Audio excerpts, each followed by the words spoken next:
Avec l'Esprit de Dieu, nous pouvons prier, nous pouvons prêcher, nous pouvons exhorter, nous pouvons encourager, nous pouvons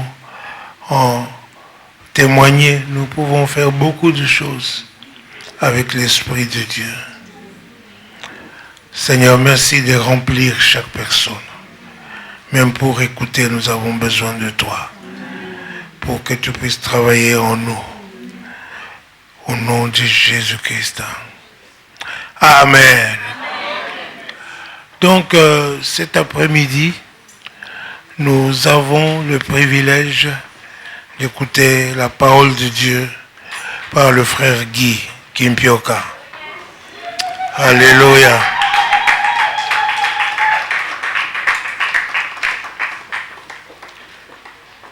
Vous voyez, je ne sais pas encore totalement parler et prêcher comme je devrais le faire.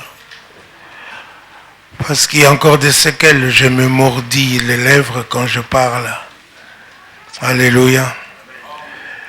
Alors j'ai des enfants qui m'ont appartenu, les enfants que j'ai vu grandir. Alléluia. J'ai vu grandir. Des enfants que Dieu m'a donnés. Alors ils sont là. C'est pourquoi le frère Guy va nous prêcher aujourd'hui la parole de Dieu. Je vois qu'il est devenu solide. Solide spirituellement. Alléluia. Alors écoutons la parole de Dieu, recevons la parole de Dieu. Et nous voulons avancer par la parole de Dieu. Amen.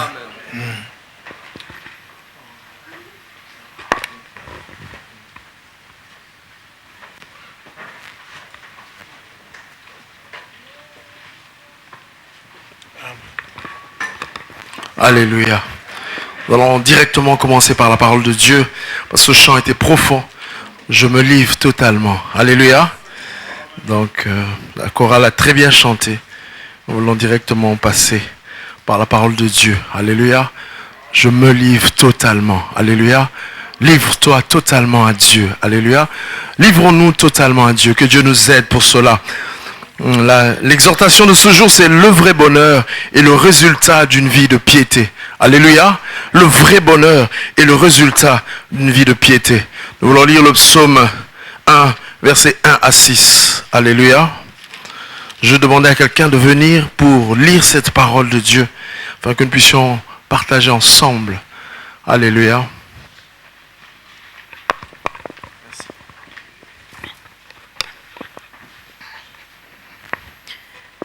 Heureux l'homme qui ne marche pas selon le conseil des méchants, qui ne s'arrête pas sur la voie des pécheurs, et qui ne s'assied pas en compagnie des moqueurs, mais qui trouve son plaisir dans la loi de l'Éternel, et qui la médite jour et nuit. Il est comme un arbre planté près d'un courant d'eau, qui donne son fruit en sa saison, et dont le feuillage ne se flétrit point. Tout ce qu'il fait lui réussit. Il n'en est pas ainsi des méchants. Ils sont comme la paille que le vent dissipe. C'est pourquoi les méchants ne résistent pas au jour du jugement, ni les pécheurs dans l'assemblée des justes. Car l'Éternel connaît la voie des justes, et la voie des pécheurs mène à la ruine. Amen. Acclame la parole de Dieu. Alléluia. Béni soit le nom du Seigneur. Alléluia. Acclame encore, parce que lorsque tu acclames la parole, tu acclames Dieu. Tu n'acclames pas le prédicateur. Alléluia. Tu acclames la parole de Dieu. La parole de Dieu est véritable, elle est véridique. Alléluia. Le vrai bonheur est le résultat d'une vie de piété. Alléluia. Le psaume 1, verset 1 à 6, tel qu'on vient de le lire. Vous savez, dans les synagogues, on avait l'habitude d'appeler quelqu'un pour lire la parole. Et vous savez que le jour où le Christ est venu à dérouler le rouleau, il a lu réellement, il a dit que l'Esprit de Dieu est sur moi. Il m'a oint pour annoncer les bonnes nouvelles. Alléluia. Il est venu, il a roulé le livre et il a proclamé la parole de Dieu. Il est important de proclamer réellement la parole de Dieu. Alléluia. La parole de Dieu, la parole du Tout-Puissant. Alléluia. Et les psaumes sont appelés par plusieurs personnes comme le cœur des Saintes Écritures. Alléluia. Pourquoi? Parce qu'elles sont écrites sous forme poétique. Elles expriment en général toutes les situations de la vie. La joie, le regret, l'indignation, la solitude, la maladie, le doute, l'exubérance parfois, et aussi l'espérance. Alléluia. Toutes sortes réellement d'émotions, de sentiments transparaissent au travers des psaumes. Ce sont des chants. Vous savez, le chant a la capacité également, lorsque nous sommes dans la joie, de nous pousser encore, entrer dans une joie encore plus profonde. Et le chant a la capacité, lorsque nous sommes tristes, de transparaître et de faire ressortir toute notre douleur, et on se sent mieux par rapport au fait qu'on a eu à chanter et à proclamer. Alléluia. D'où l'importance des chants. Et le psaume ici traduit véritablement cela. Ils expriment toutes les situations de la vie. Alléluia, je répète, la joie, le regret, l'indignation, la solitude, la maladie, le doute, l'espérance, l'exubérance parfois. Le Christ lui-même a chanté les psaumes. En Marc 14, 26, la Bible dit que après avoir chanté les cantiques, ils se rendirent à la montagne des Oliviers. Alléluia, dans le jardin de Gethsémane. Il fait aussi sienne les paroles des psaumes au plus fort de l'agonie. Marc 15, verset 34 dit ceci: il s'est écrié en prenant des paroles d'un psaume en disant Eloi, Eloi, lama sabachthani. Ça veut dire mon Dieu, pourquoi m'as-tu abandonné? Alléluia. Donc les psaumes c'était vraiment lié à la vie du Seigneur, à la vie du Christ. Et nous voyons aussi, lorsqu'il se prépare pour aller réellement à l'ultime rendez-vous, pour donner sa vie pour toi et moi, dans Luc 24, verset 44, parlant à ses disciples, il leur dit ceci: il est écrit de moi dans la loi de Moïse, dans les prophètes, mais aussi dans les psaumes. Alléluia. Donc les psaumes sont très importants. Ce sont des livres qui expriment réellement les sentiments, les émotions réellement de tout un enfant de Dieu. Alléluia. Et le psaume numéro 1 est une introduction au livre des psaumes. C'est un programme pour tout adorateur, pour toute personne qui désire vivre une vie de piété, d'attachement à Dieu. Alléluia. Au centre de ce chant, le psaume que nous venons de lire, deux images directement transparaissent, à savoir l'arbre rempli de fruits qui est bien enraciné et au feuillage bien vert, qui est abreuvé réellement près d'un courant d'eau, mais aussi la paille sèche, sans racines, qui s'envole au loin à cause du vent. Alléluia. Deuxième image que nous avons, c'est l'homme pieux, le juste, et de l'autre côté, le méchant. Alléluia. Et l'homme pieux est le résultat de sa piété sous le gouvernement de Dieu, produit des bonnes choses. C'est pourquoi il est dit, réellement, il produit son fruit en sa saison. Le feuillage ne se flétrit point. Et tout ce qu'il fait lui réussit. Alléluia. C'est ces deux images qui transparaissent directement lorsque nous lisons le psaume numéro 1. Alléluia. Psaume numéro 1. Pourquoi? Parce que le Seigneur lui-même, lorsqu'il vient sur la terre, le premier discours qu'il va prononcer, il va dire heureux. Alléluia. Pourquoi heureux? À cause du bonheur. Alléluia. Heureux, c'est une belle entrée en matière. Et l'auteur de la Bible est un expert en ce qui concerne le bonheur, en ce qui concerne le fait d'être heureux.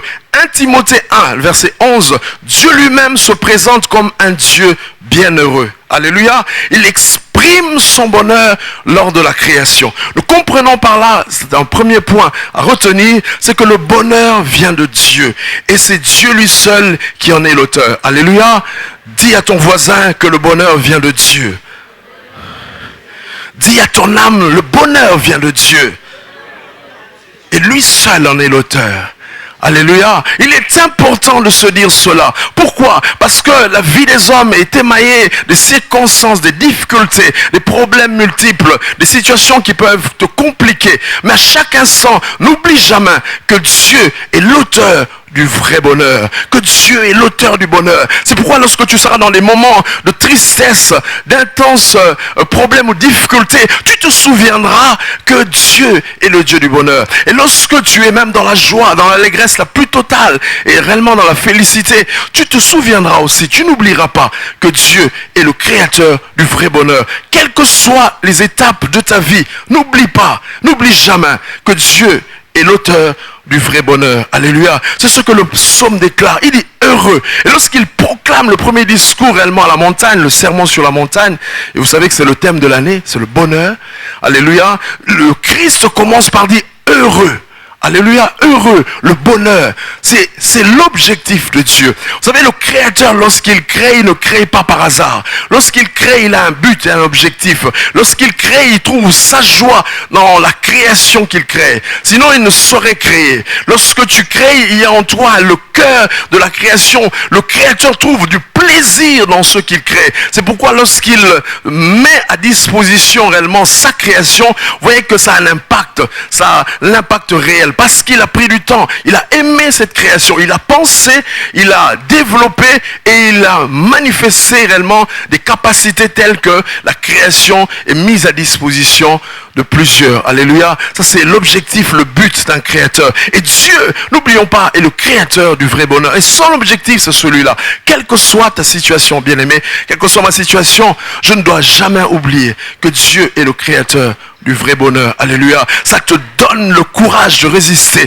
pendant les temps d'épreuve. Ça te donne le courage de rester ferme, de ne pas être ébranlé dans des moments de joie, d'allégresse et de ne point oublier Dieu. Alléluia. Vous savez, lorsque Israël entre dans le pays promis et qu'il bénéficie réellement des terres qu'il n'avait pas réellement cultivées, qu'il bénéficie des maisons réellement qui étaient bâties, qu'il bénéficie d'un pays où coulait le lait et le miel, il est arrivé un moment, jour après jour, où ils ont oublié celui qui leur avait accordé ce bonheur. Ils avaient oublié qu'ils étaient esclaves en Égypte. Et lorsqu'ils entrent réellement dans le territoire, profitant de cette bénédiction, ils n'ont pas tenu, ils ont oublié qui était le créateur de ce bonheur-là. Ils l'ont oublié. Alléluia. Donc ce n'est pas toujours dans les problèmes qu'on oublie Dieu. Même lorsqu'on est dans la joie, dans une allégresse totale, il est important de faire attention, de ne pas oublier que l'auteur du vrai bonheur, c'est Dieu.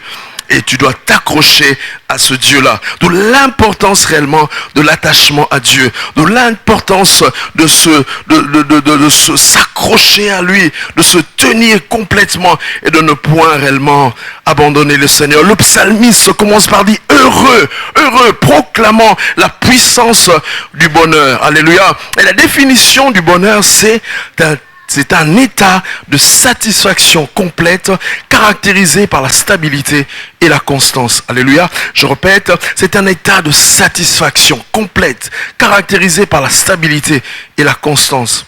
Et nous remarquons que il ne suffit pas de ressentir un bref contentement pour être heureux.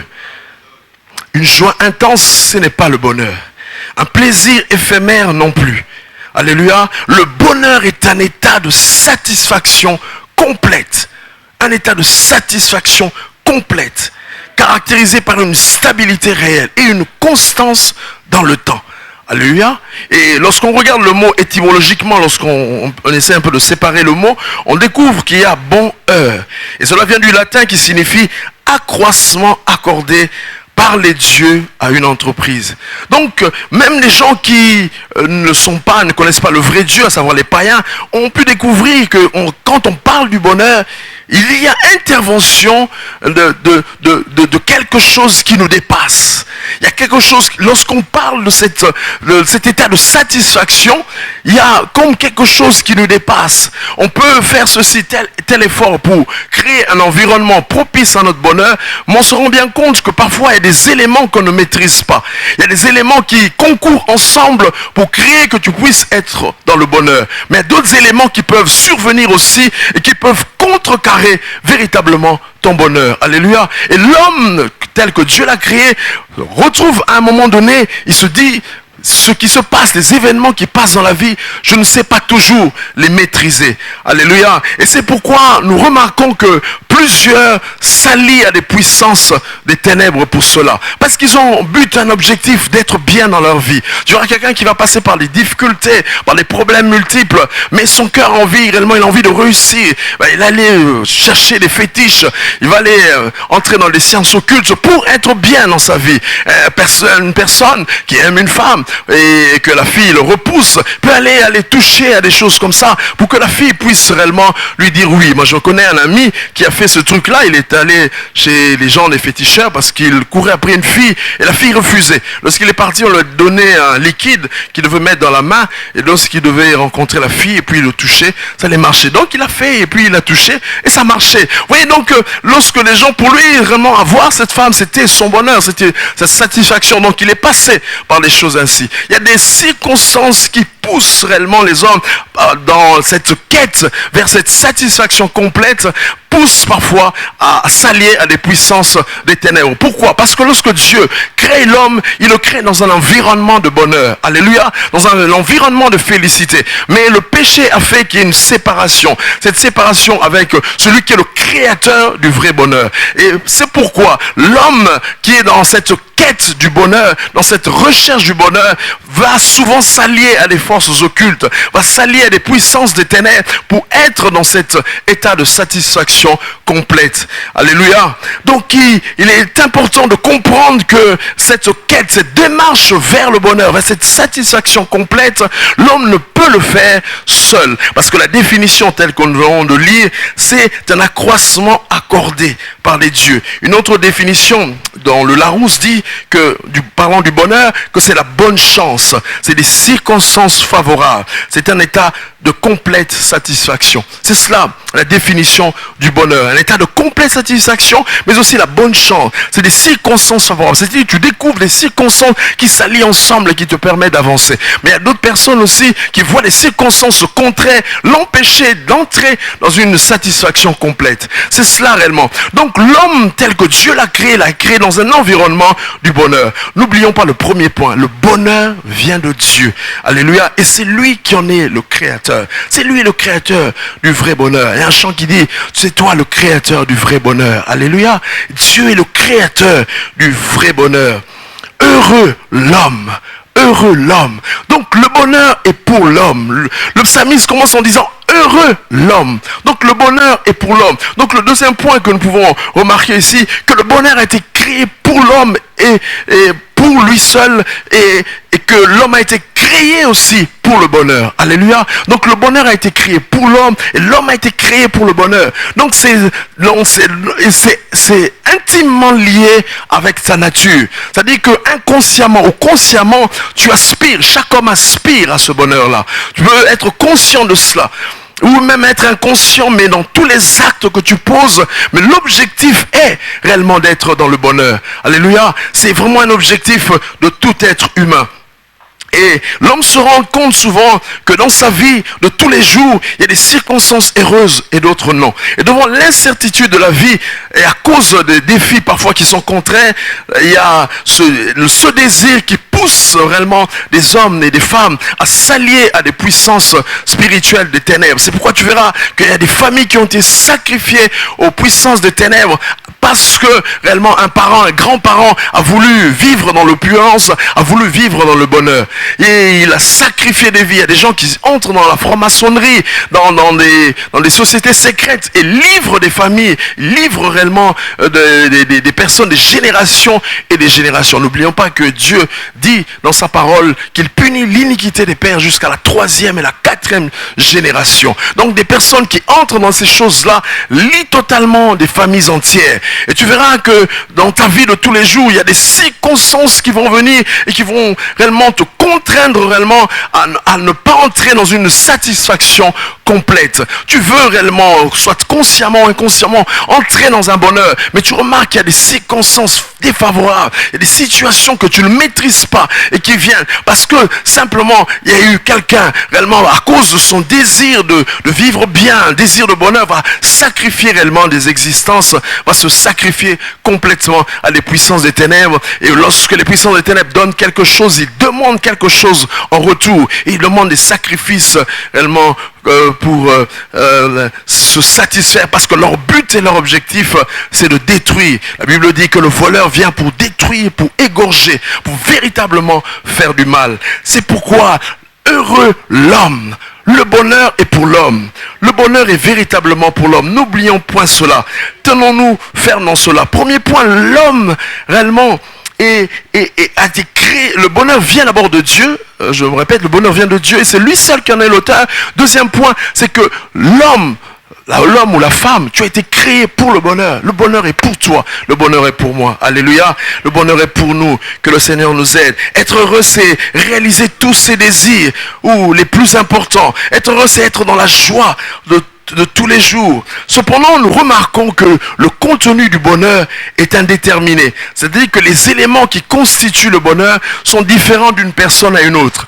Donc, pour toi, peut-être, il y a tels éléments qui peuvent t'aider, te dire que non, bon, ça, je suis vraiment dans le bonheur. Pour tel autre, ce sera telle autre chose. Pour tel, ce sera peut-être la réussite sociale. Pour tel autre, c'est peut-être le pouvoir. Pour tel autre encore, c'est être la plus belle. Pour tel autre, c'est avoir beaucoup plus d'argent que tout le monde. Donc, il y a des choses, les éléments constitutifs du bonheur pour tout un chacun sont différents. Ce qui fera tout ton bonheur, ce ne sera peut-être pas ce qui fera le bonheur de quelqu'un d'autre. C'est-à-dire que si à une personne on donne de l'argent, mais cet argent peut l'entraîner réellement dans la détresse, dans la perdition totale. Il y a des gens qui sont devenus riches et qui ont eu des millions, mais qui sont allés dans la débauche et ont perdu cela. La Bible raconte l'histoire du fils prodigue qui a reçu l'héritage, mais qui allait le dilapider parce que réellement il ne pouvait pas supporter ce temps d'argent. Il y a des personnes qui après pour eux le bonheur c'était d'avoir un grand nom, d'avoir le pouvoir,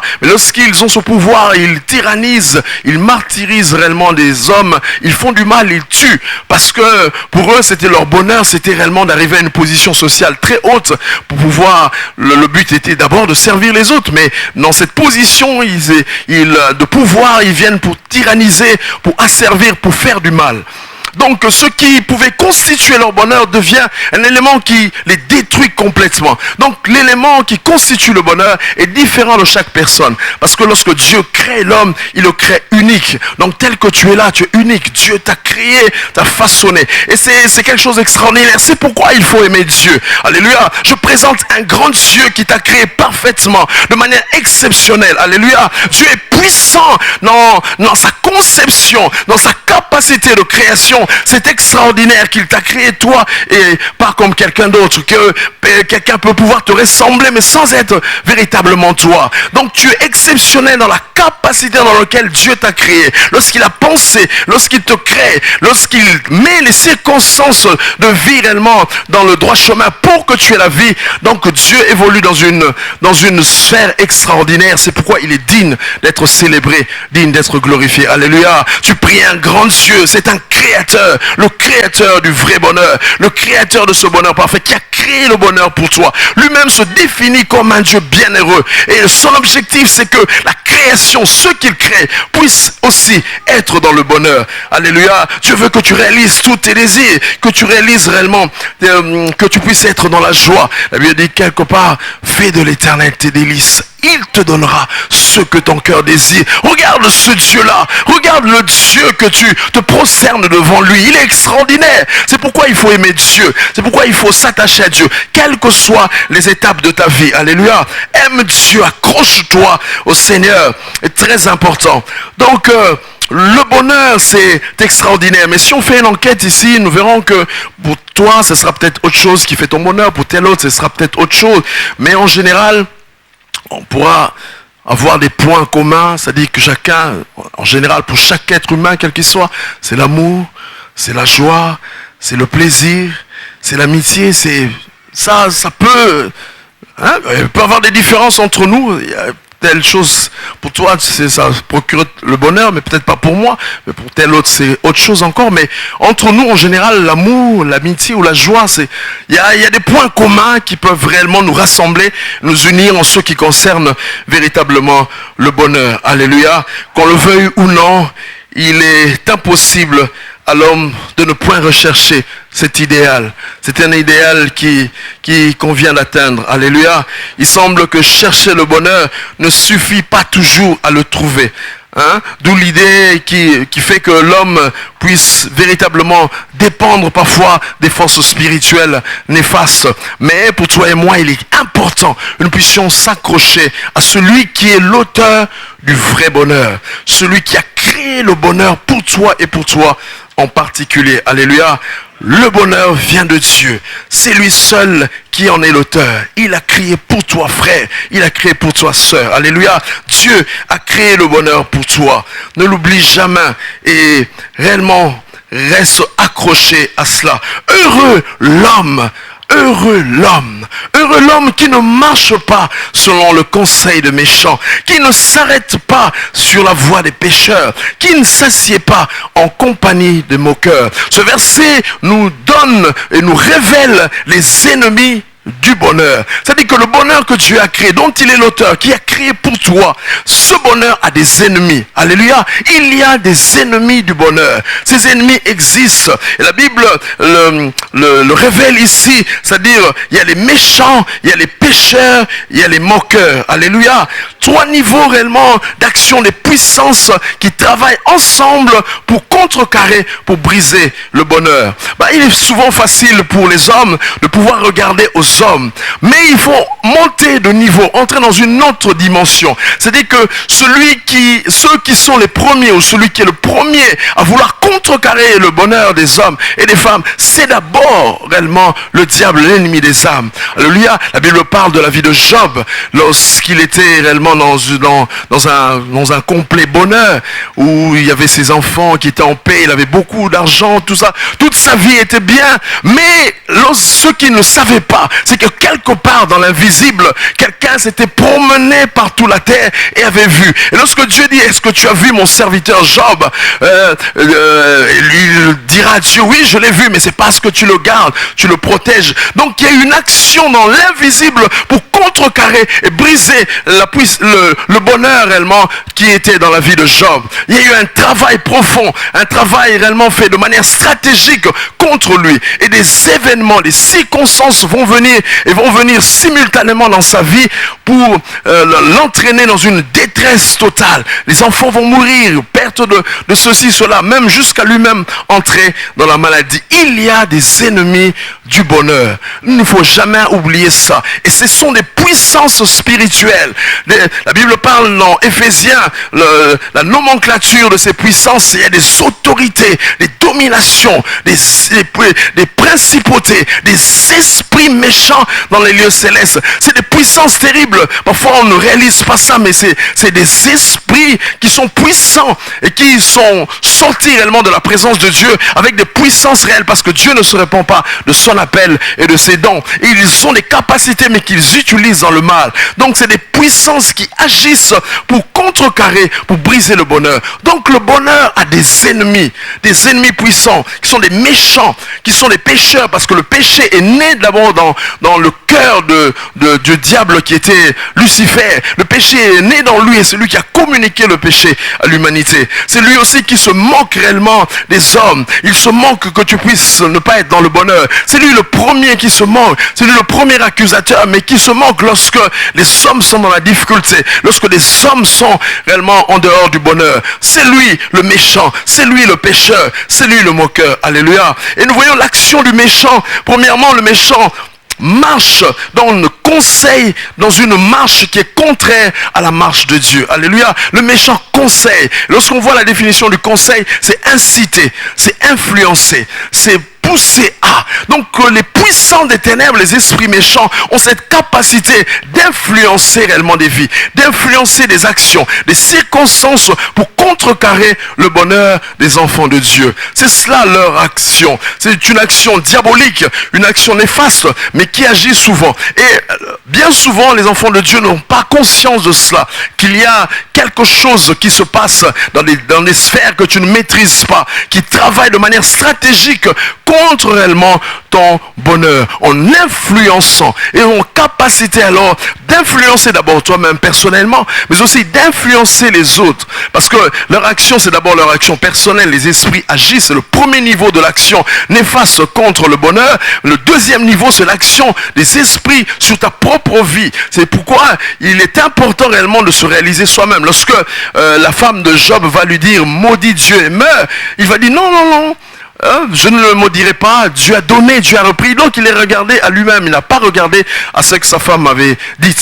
C'est une chose réellement compliquée, mais il y a une influence des ténèbres qui est sortie, qui a travaillé au travers de cette femme pour le pousser à dire cela. Mais il n'a pas regardé à cette femme, il a regardé directement à sa femme plutôt, il a regardé à sa propre relation. Le deuxième niveau de l'action des puissants des ténèbres pour contrecarrer le bonheur, c'est d'abord par rapport à ta propre personne. C'est-à-dire qu'ils ont cette capacité, le méchant a la capacité de t'influencer toi-même pour prendre telle décision qui peut être défavorable pour toi en ce qui concerne ton bonheur. Il peut t'influencer, te conseiller à faire telle chose qui peut être contraire et peut t'emmener dans la détresse, dans la ruine, alors que le but et l'objectif de Dieu, c'était que tu sois dans le bonheur. Alléluia. Il peut entraîner leur action, c'est d'entraîner le péché, parce que c'est ce but, c'est son objectif. Lorsque dans le jardin d'Éden, il vient pour influencer l'homme et la femme, il va introduire le péché. Vous savez que le péché, c'est rater le but. Donc le but de Dieu était fixé pour l'homme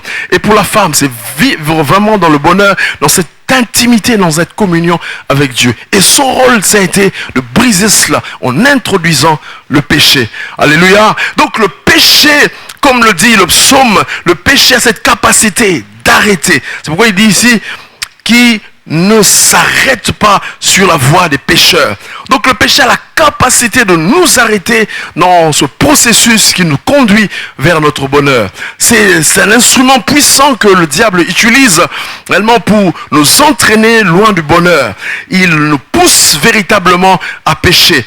Parfois, les hommes et les femmes de Dieu sont protégés lorsqu'ils vivent réellement dans la sanctification. Il y avait un témoignage réellement d'une femme qui a été attaquée par des sorciers. C'est pas elle qui donne, c'est quelqu'un qui était un ancien sorcier qui donne ce témoignage en disant qu'il voulait tendre un piège à cette femme.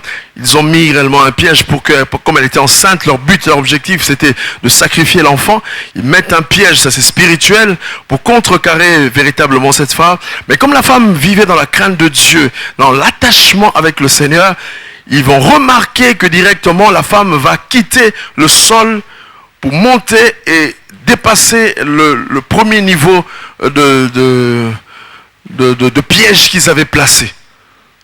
Parce que ça c'est le niveau spirituel, mais naturellement la femme était en train de marcher sur la terre. Mais elle est montée, elle a dépassé le premier. Ils ont dit, cette femme c'est sûrement une magicienne. C'est pas normal qu'elle puisse échapper à cela. Ils tendent un autre piège et la femme échappe encore. Ils ont dit, bon, comme elle est en train d'aller comme ça, certainement elle va prendre tel coin, on va mettre comme une toile d'araignée afin qu'elle ne puisse pas nous échapper par rapport à cela, nous puissions sacrifier l'enfant.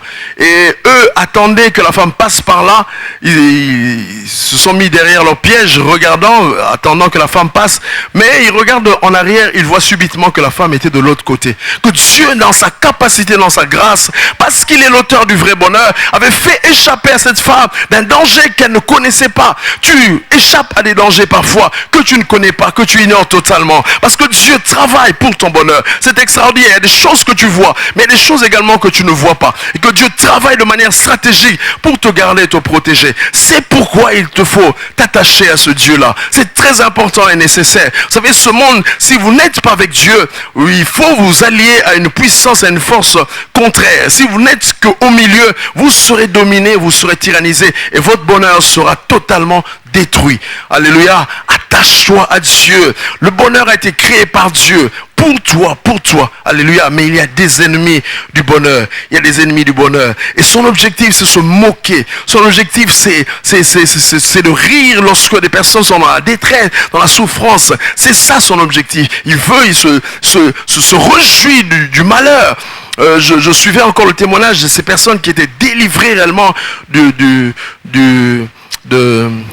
la sorcellerie, et ils témoignaient véritablement que eux ils sont dans le plaisir réellement lorsque des gens souffrent, sont dans la détresse. Ça leur fait plaisir. Ils se moquent réellement que des gens puissent ne pas être dans le bonheur. Ça leur fait totalement plaisir. Vous savez, l'église, ce qui fait la caractéristique de l'église de la Nouvelle Jérusalem, c'est de Mons en tout cas, c'est une église qui travaille dans la délivrance. Je sais que lorsqu'on est arrivé ici à Mons, le pasteur Paulin, je crois que c'est parmi le seul, où il y a plus 2 ou 3, quelques-uns, donc ceux qui concernent la Nouvelle-Jérusalem, qui sont très portés vers la délivrance par l'action puissante de Dieu. Alléluia. C'est pourquoi il ne faut pas négliger cet aspect réellement de la vie chrétienne, à savoir il y a un combat véritable des ennemis qui veulent s'opposer contre le bonheur. Alléluia. C'est pourquoi il faut cette puissance dans la prière, cette puissance réellement dans l'attachement avec Dieu pour contrecarrer réellement les ennemis des âmes. Alléluia. Donc c'est des méchants, c'est des pécheurs, c'est des moqueurs. Le deuxième niveau, c'est toi-même. Ça dit que l'influence réellement des puissances des ténèbres va te pousser toi-même à être tôt ou tard méchant. L'influence des ténèbres va te pousser à être toi-même un pécheur. L'influence des puissants des ténèbres va te pousser toi également à un moment donné d'être moqueur, de te moquer réellement des frères et des sœurs. Alléluia. Et que Dieu nous aide et nous pardonne réellement lorsque nous avons été influencés réellement par les puissants des ténèbres à faire telle chose qui n'est pas réellement glorieux. Alléluia. Vous avez, la Bible nous donne l'image de Pierre. Lorsque le Christ se prépare pour aller à la croix, il se prépare pour quelque chose de glorieux pour toi et moi, pour donner sa vie afin que les hommes soient sauvés, qu'ils soient dans le véritable bonheur. Mais Pierre va lui dire, non, Seigneur, ne fais pas cela, nous avons encore besoin de toi. Hein, à Dieu ne plaise, non, tu ne peux pas aller. Mais qu'est-ce que le Seigneur va lui dire? Arrière de moi, Satan. Donc, ça dit que l'influence du diable a été à ce moment-là pour l'influencer pour quelque chose que lui, en particulier, pensait que c'était bien, mais il était en dehors des voies de Dieu, en dehors de la voie qui devait conduire les hommes et les femmes dans le bonheur le plus total et parfait. Le bonheur qui a été entaché réellement dans le jardin, mais que Dieu soupire pour que les uns et les autres puissent entrer dans ce bonheur parfait et réel. Alléluia. Il y a des ennemis du bonheur. Il y a des ennemis qui travaillent réellement contre le bonheur. Et c'est important que dans le troisième niveau, c'est-à-dire les influences des puissants des ténèbres peuvent influencer toi pour que nous puissions être méchants ou véritablement être de ceux qui conduisent d'autres dans le péché. Vous voyez, il y a des hommes qui conduisent des femmes dans le péché. Vous voyez des gens qui, par rapport à ce que Dieu l'a donné, nous avons l'exemple de Samson qui avait la force, mais cette force l'a conduit à des choses inconséquentes. Nous avons plusieurs exemples. La Bible parle de Nimrod qui était un puissant, le premier puissant dans la terre, mais il a gouverné Babylone, mais ça l'a poussé à entrer, à s'allier à des puissants des ténèbres. Babylone est une puissance réellement de la sorcellerie et de l'occultisme. Alors que peut-être il aurait pu être grand, mais pour des bonnes choses. Donc nous voyons que l'influence des ténèbres est telle qu'elle agit réellement pour contrecarrer, pour briser réellement le bonheur. Donc le bonheur a des ennemis. Ne point oublier cela. Quatrième point, le bonheur n'est pas une conséquence. Non, le bonheur n'est pas un but à atteindre, mais c'est une conséquence. Alléluia. En général, l'homme pense que le bonheur est un but à atteindre. Je ferai ceci, cela, ça me conduit dans le bonheur. Je veux rechercher, soit consciemment ou inconsciemment, atteindre le bonheur. Donc c'est comme si c'était un but. Alors que Dieu, au travers de ce psaume, nous révèle que le bonheur, en fait, n'est pas un but à atteindre. C'est une conséquence. C'est une conséquence de l'intimité et de la communion avec Dieu. Donc le bonheur est une conséquence. Ce n'est pas nécessairement un but à atteindre. Pourquoi? Parce qu'il dit ceci, mais qui, après avoir cité les ennemis réellement du bonheur, il dit dans le verset 2, mais qui trouve son plaisir dans la loi de l'Éternel et qui la médite jour et nuit. Alléluia. Donc, heureux l'homme qui ne marche pas selon le conseil des méchants. Heureux l'homme qui ne s'arrête pas sur la voie des pécheurs. Heureux l'homme qui ne s'assied pas en compagnie des moqueurs, mais qui trouve son plaisir dans la loi de l'Éternel. Alléluia. Donc, nous comprenons par là que le bonheur est une conséquence du fait que j'entre dans le gouvernement de Dieu.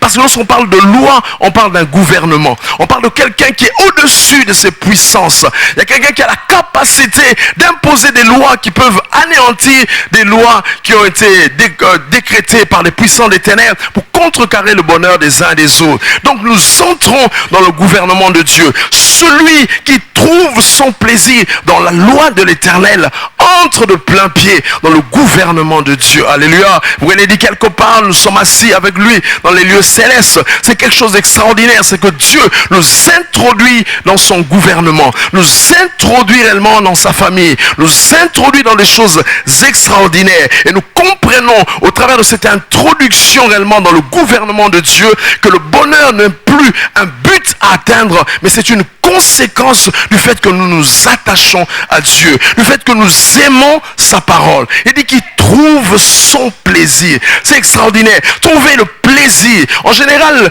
pour les hommes, pour les frères, lire la Bible, c'est comme, parfois ça devient comme soit une routine, soit c'est quelque chose qu'on a imposé, soit c'est quelque chose qu'on a recours parce que bon, on est dans la difficulté, il faut aller lire. Ce n'est pas mauvais, il faut le faire parce que tu es dans le besoin, il faut chercher Dieu. Mais ça doit être au-delà de cela. Il faut que tu trouves ton plaisir dans la loi de Dieu, que tu trouves ton plaisir dans la parole de Dieu. Il faut que la parole devienne un plaisir pour toi. Vous savez, il y a des gens qui prennent le plaisir de lire peut-être le Standard, pour lire, je ne sais pas quel livre, le soir, la Libre Berger. C'est un plaisir pour eux lorsqu'il a pris son café, il lire un journal comme ça fait son plaisir. Il trouve du plaisir à cela. Mais parfois on trouve comme si c'était ennuyeux de lire la parole. Non, ça doit être un plaisir. Parce que lorsque tu trouves ton plaisir dans la loi de Dieu, tu es introduit dans le gouvernement de Dieu. Alléluia. Tu es introduit dans ton bonheur. Donc le bonheur est une conséquence de ton attachement à Dieu. C'est une conséquence de la vie de piété. N'oubliez pas que le pasteur avait parlé réellement sur la vie de piété. Il est important que nous puissions nous attacher à Dieu. Nous puissions nous accrocher, trouver du plaisir réellement à lire la parole. Trouver du plaisir lorsque la parole est proclamée. Trouver du plaisir lorsque tu médites cette parole. Il a dit qu'il médite jour et nuit. Le bonheur n'est pas un but, c'est un résultat. C'est une conséquence de ta vie de piété. Alléluia. Et il y a un fruit, une dividende, un retour sur investissement. Le bonheur n'est pas un but. Si tel est le cas, ce serait comme un savon qui nous glisse entre les mains, qu'on ne saurait rattraper dans une baignoire. C'est le bonheur, c'est une conséquence du fait que nous sommes attachés à Dieu. Alléluia. Et parce qu'il y a des circonstances, des événements parfois qui nous dépassent. C'est pourquoi nous avons besoin réellement de nous accrocher à Dieu, d'entrer dans le gouvernement de Dieu, d'entrer dans l'intimité du Seigneur, d'entrer dans l'extraordinaire, d'entrer dans le spectaculaire. Alléluia. Et mais Dieu nous introduit dans quelque chose d'extraordinaire. Alléluia. Il faut que tu soupires après cela. C'était le soupir de Moïse. C'est pourquoi il dit, montre-moi ta gloire. Vous savez, Moïse a vu des grandes choses. Il voyait une représentation de Dieu lorsqu'il entrait dans le tabernacle. Mais il voulait encore plus. Il voulait entrer dans des dimensions extraordinaires. Donc, que tu trouves du plaisir dans la loi de Dieu. Alléluia. Et que tu médites sur cela jour et nuit. Parce que cela produit ton bonheur. Le bonheur est une conséquence de ton intimité avec Dieu. Ce n'est pas un but à atteindre. C'est une conséquence du fait que tu t'accroches véritablement à Dieu. Alléluia. Dieu nous donne une des clés du bonheur, à savoir sa parole, sa loi, le gouvernement de Dieu, réellement, qui vient anéantir l'action des ennemis du bonheur. Il te faut être introduit dans ce gouvernement. Vous savez, il y a des gens qui se bousculent pour être nommés dans des gouvernements. Il y a des gens qui se bousculent, surtout en Afrique, même ici aussi en Europe, pour être dans des gouvernements, pour être dans des conseils, dans des conseils communaux, tout ça, pour être échevin, tout ça, ils se bousculent parce qu'ils ont des partis du pouvoir, ils veulent gouverner, ils donnent des stratégies, ils sont capables d'aller, de marcher, de venir sonner à ta porte parce qu'ils veulent réellement entrer dans le gouvernement. Alléluia. Mais Dieu veut nous introduire dans son gouvernement. Alors nous avons besoin de trouver du plaisir réellement à lire la parole, à pouvoir méditer cette parole. Alléluia. Cette clé du bonheur au travers de la méditation de la parole nous introduit dans cette communion. Il est impossible pour l'homme qui passe des moments réellement dans l'intimité avec Dieu au travers de la lecture, la méditation de la parole de Dieu, d'être incapable de prier. J'ai entendu quelqu'un qui me disait, moi je lis beaucoup mais je ne prie pas. Ce n'est pas possible. Lorsque tu lis beaucoup, lorsque tu aimes réellement la parole de Dieu, tu es introduit directement dans cette capacité de pouvoir prier, parce que les paroles viennent pour pouvoir intercéder. Les paroles viennent pour louer, pour célébrer les Seigneurs. Tu ne manqueras pas des choses à dire. Je connais quelqu'un qui chante dans son chant, je veux manquer de tout, mais ne pas manquer quelque chose à dire à Dieu. Alléluia. Tu peux manquer la nourriture ou tout, mais ne manque pas quelque chose à dire à Dieu. Et alors la parole de Dieu, lorsque tu l'aimes, te donne les armes nécessaires pour prier le Seigneur. Et la prière t'introduit également dans ce gouvernement pour être dans l'intimité avec Dieu. Trouve du plaisir à lire la parole de Dieu. Trouve du plaisir à prier. Il faut que la prière devienne un plaisir. Vous savez, lorsqu'il faut se lever à 4 heures du matin pour prier, ce n'est pas évident. Mais il faut que tu trouves du plaisir à prier. Lorsque tu te retrouves parce que tu as une coutume, parce que en ce qui concerne les prières, il faut s'établir des coutumes. À telle heure, je veux pouvoir prier, rencontrer le Seigneur. Lorsque tu as coutume de le rencontrer, la Bible parle de Josué qui avait coutume de rester dans le tabernacle. Et la Bible dit qu'il a été réellement élevé. Et qu'est-ce que le conseil que Dieu lui donne? Que ce livre de la loi ne s'éloigne pas de ta bouche. Alléluia. Ah, vous semblez le connaître. Donc, médite-le jour et nuit afin de réussir. C'est la clé qu'il lui donne pour l'élévation. C'est un homme qui passait des moments dans la présence du Seigneur. Alléluia. Qui aimait réellement trouver son plaisir à rester là. Trouver son plaisir à rester dans la tente d'assignation. Trouve du plaisir réellement dans la méditation de la parole de Dieu. Trouve du plaisir à lire. La méditation, c'est plus que lire. C'est-à-dire que tu entres dans une dimension où ce n'est pas qu'une simple lecture. Tu entres dans la dimension où il faut entrer, comprendre d'abord ce que tu lis. Et lorsque tu essaies de comprendre cette parole, tu te saisis de 3 points que je vais énumérer ici. C'est-à-dire que lorsque tu saisis une parole, il faut murmurer cette parole. Murmurer la parole de Dieu. Tu prends comme la parole qui dit l'Éternel est mon berger. À un moment donné, il faut murmurer cette parole. Vous savez, lorsque tu as une clé qui est perdue, quelque chose qui est perdu, parfois on se parle à soi-même en disant où est-ce que j'ai mis ça? C'est peut-être là, j'ai mis, et en même temps, en se parlant ainsi bas, tu te découvres, non, j'avais déposé ça quelque part. Donc, murmurer la parole est très important. Murmurer la parole, c'est-à-dire te parler à toi-même par rapport à cette parole. Te saisir d'une parole dans la journée. Alléluia. Parce que Dieu savait que tu ne peux pas réellement prendre la Bible et pendant les 24 heures et te promener avec en train de lire. C'est impossible parce que tu as d'autres occupations. Donc, mais lorsqu'il te dit de le faire jour et nuit, c'est parce qu'il sait que tu as la capacité de mémoriser une parole, un verset et de pouvoir le murmurer réellement durant la journée et de pouvoir t'imprégner réellement de cette parole en trouvant du plaisir dans cette parole. Alléluia. Murmure la parole de Dieu. Mais en même temps, confesse réellement cette parole à haute voix. Lorsque tu confesses cette parole, tu fais des déclarations qui anéantissent réellement les puissants des ténèbres. Tu fais des déclarations qui vantent le Seigneur. Tu fais des déclarations qui glorifient Dieu. Alléluia. Souvent nous avons l'habitude de le faire lorsque nous sommes dans le combat, dans les difficultés. Tu vois, ton enfant est malade directement. Tu te saisis de la parole et tu commences à proclamer en force.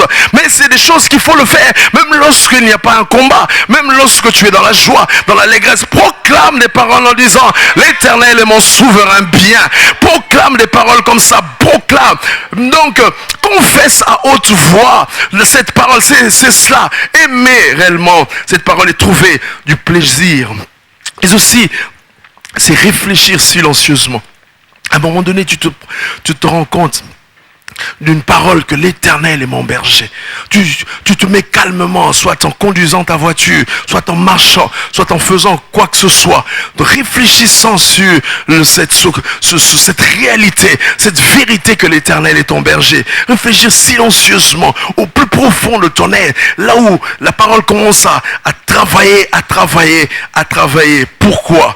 Parce que le but de la parole, c'est d'apporter la puissance de la vie. Alléluia. Parce qu'il dit que celui qui médite cette parole jour et nuit, qui trouve du plaisir, il est comme un arbre planté près d'un courant d'eau, qui donne son fruit en sa saison et dont le feuillage ne se flétrit point.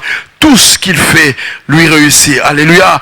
4 promesses contenues réellement dans cette parole pour celui et celle qui s'attache à Dieu, pour celui et celle qui trouve son plaisir dans la loi de Dieu. La promesse est donnée que tu es un arbre lorsque tu aimes cette loi, aimes cette parole. Tu es comme un arbre. Vous savez, lorsque l'arbre est planté, plus il dure, plus les racines sont de plus en plus profondes.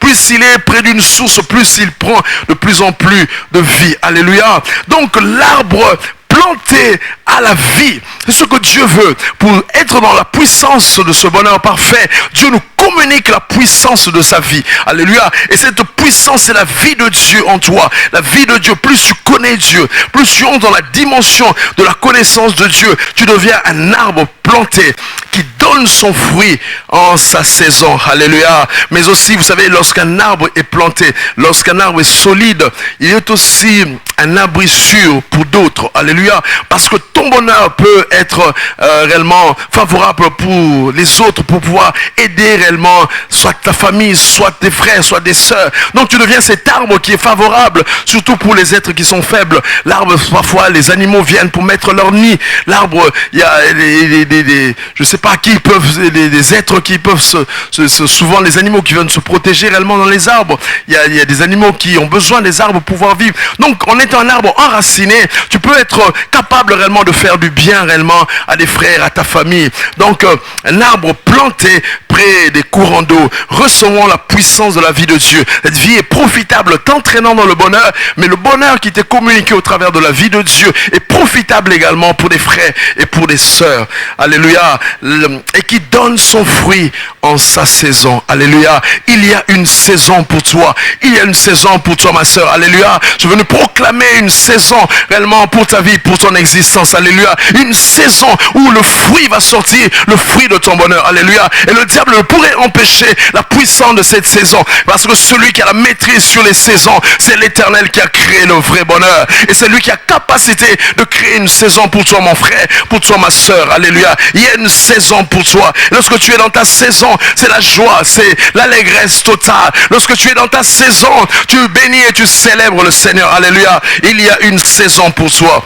Tu donnes ton fruit en sa saison. Et le fruit de l'esprit le dit dans Galates 5, c'est l'amour, la joie, la paix, la patience. Il y a des fruits réellement, ces fruits qui se manifestent réellement dans nos vies et ils sont très importants au travers de cet attachement à Dieu. La Bible déclare que le feuillage ne se flétrit pas. C'est pas l'aspect extérieur. Ici, c'est vraiment l'aspect intérieur de l'homme, au niveau de l'âme. Parce que dans notre quête réellement du bonheur ou dans notre existence, sont confrontés à des situations, à des difficultés, à des moments où réellement on a des blessures, à des moments où il y a des épreuves où on n'a pas pu peut-être réussir. Mais le feuillage qui ne flétrit pas, c'est la puissance de cette vie qui a la capacité au travers de la parole de Dieu d'emmener un baume, une cicatrisation, de manifester une puissance de guérison intérieure. Parce que Dieu, travaillant pour ton bonheur, a la capacité de travailler de manière intérieure. Parce que là où les hommes ne peuvent pas toucher,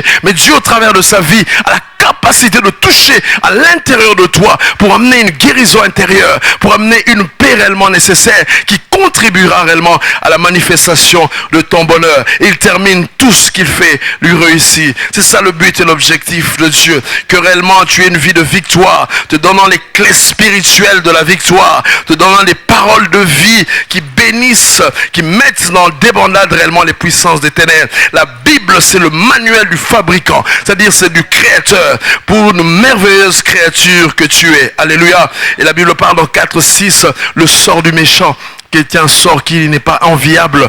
Alléluia. Ceux qui attaquent ta saison, il y aura un moment où ils seront contrecarrés. Ceux qui réellement empêchent réellement seront éloignés réellement de toi.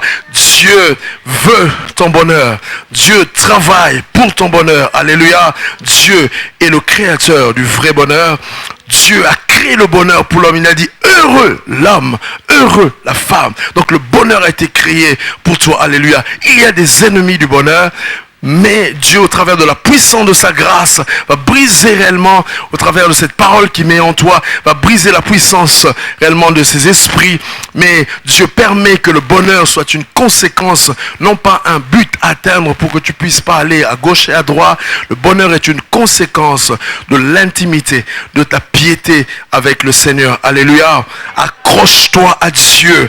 Accroche-toi au Seigneur. Accroche-toi, il est fidèle. Accroche-toi au Seigneur à chaque instant, à chaque moment. Béni soit le nom du Seigneur. Alléluia. Est-ce qu'on peut se lever? Nous voulons prier le Seigneur. Je vais inviter le pasteur pour prier réellement pour les uns et les autres. Nous voulons que le Seigneur se manifeste, que le Seigneur permette une saison pour toi. Que le Seigneur puisse garder ton bonheur, que le Seigneur puisse te donner le vrai bonheur. Que cette année, mise sous le signe du bonheur, soit une année de bonheur pour toi. Que Dieu bénisse sa parole.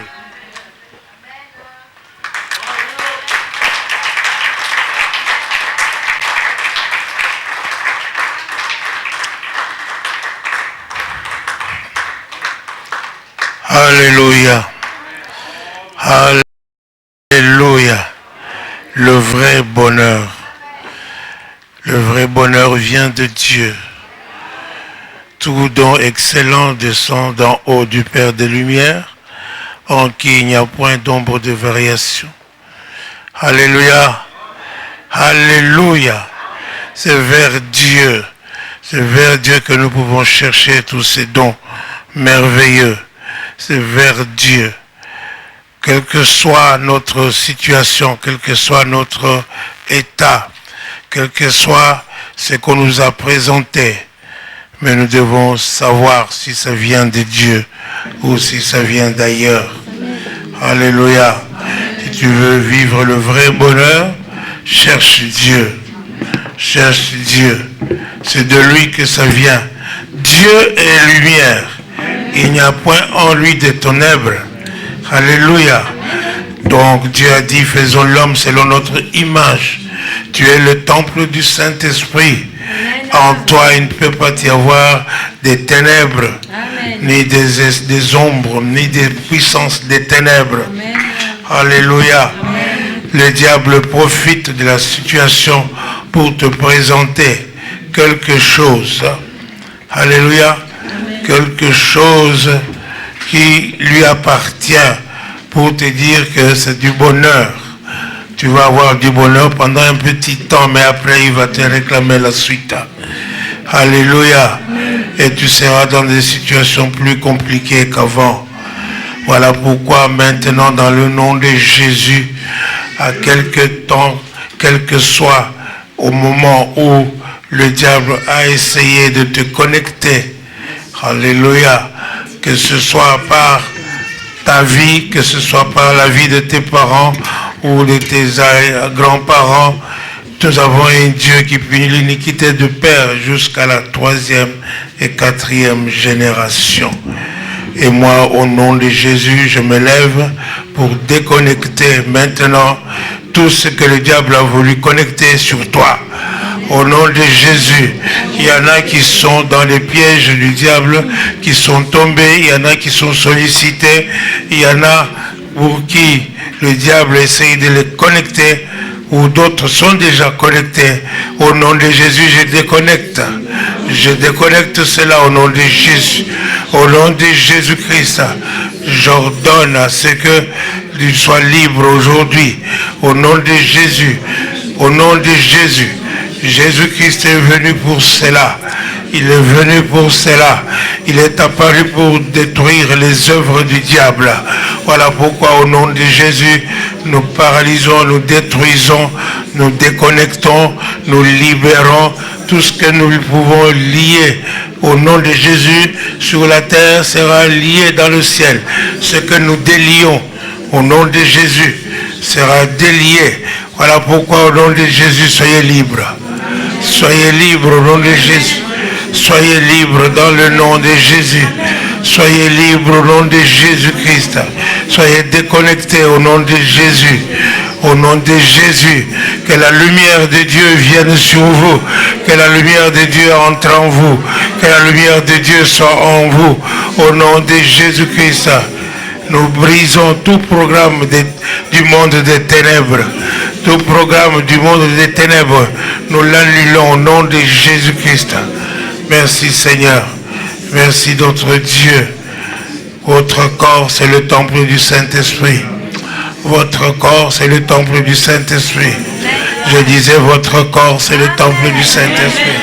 Votre corps est le temple du Saint-Esprit. Appelons l'Esprit de Dieu. Appelons l'Esprit de Dieu maintenant. L'Esprit des 4 vents, l'Esprit du Seigneur. Viens, Saint-Esprit. Viens, habite dans la vie de ton peuple. Viens, Seigneur notre Dieu de gloire. Viens habiter dans la vie de ton peuple. Viens habiter dans leur cœur. Viens au nom de Jésus. L'Esprit du Seigneur. Je brise au nom de Jésus tout programme diabolique. L'Esprit de Dieu, remplis-les de toute la plénitude de Dieu, de toute la plénitude de Dieu. Au nom de Jésus. Au nom de Jésus. Au nom de Jésus. Alléluia. Alléluia. Amen. Amen.